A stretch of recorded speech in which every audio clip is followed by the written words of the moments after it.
Welcome back, everybody. It's a topic that so many women face. It's hard to talk about it as well, not being able to get pregnant. In fact, about 1 in 5 women in the U.S. struggle to get pregnant.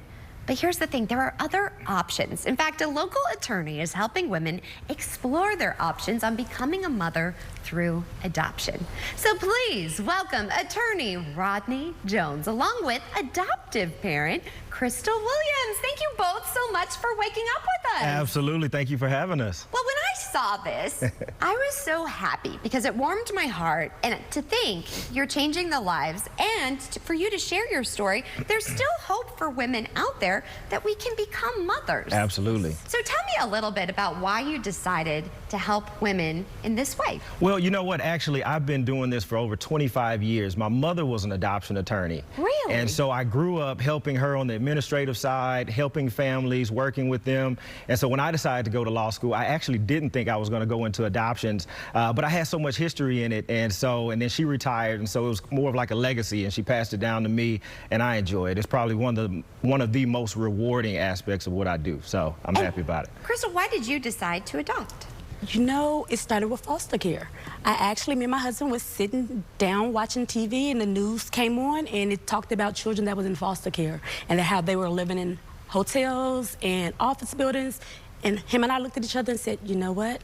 We have room. Let's foster care to adopt. Let's foster to adopt. Oh my goodness. And a lot of times people think, oh, we're just going to go overseas to another country. But there are so many children here. There are so many children right here, and this happens. May is actually Foster Care Awareness Month, and so it is so important to know, because even in Texas, there's over 20,000 kids that are in the foster care system. Houston is a huge number as well, and so there's so many kids right now that need forever homes in our own backyard. So international is great, but just being able to take care of children that are here is really amazing. So. And the older children too. Absolutely, absolutely. That's what I feel like. A lot of people want younger children for obvious reasons and creating bonds, but you know, children, once they get to a certain age, probably over the age of 8 or 9, their chances of adoption become really, really small. And so you have children who are growing up in foster homes and throughout their entire years moving from home to home, or either children without placements. And so, yes, for them to be able to come home and know that they have a forever home and a forever bed to stay in is important. So when you adopted your daughter, and I had the chance of meeting her, what was that like? I adopted 4 children. 4? Yes, ma'am, 4. God bless you. 2 different adoptions. 2 different adoptions. How was the process? I mean, it's not easy, is it? It was a really easy process. It was? Yes, Attorney Jones and his law firm took care of everything. I had no worries. Every question was answered.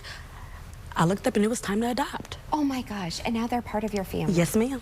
God bless you for that. Thank Knowing you. that they have a place to lay their head and a home. That just means the world to And me. a sibling group, the Williams family is amazing. They had a sibling group of 3 and then adopted another child.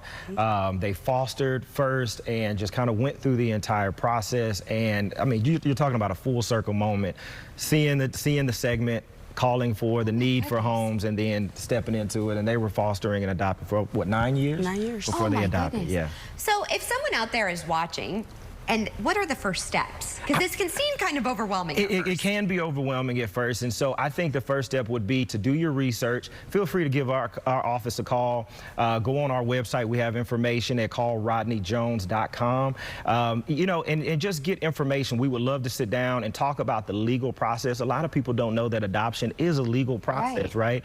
And so we'll go through the legal process, the types of adoption, and you know, it's not expensive. There's private adoptions, and then there's CPS and foster care adoption. So there's 2 different types, and we can go through the whole process for them. What is your biggest piece of advice for everybody out there?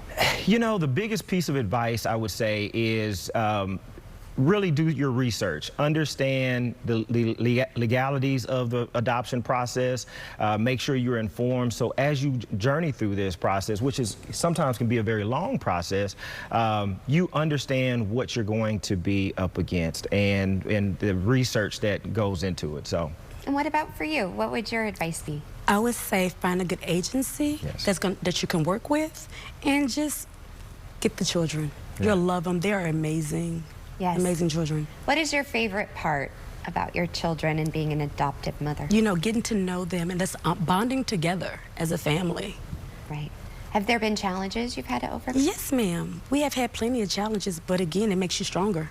It does. It does. And my heart is full. I love this story so many ways. The fact that you've adopted sibling groups and kept them together. The fact that you saw this and you acted upon it. Because often we watch and we're like, oh, I would love to do that, but you took action. Yes, ma'am. Thank you for what you're doing. And I love that you are continuing your mother's legacy. Absolutely. This is just a beautiful story. So thank you both so much.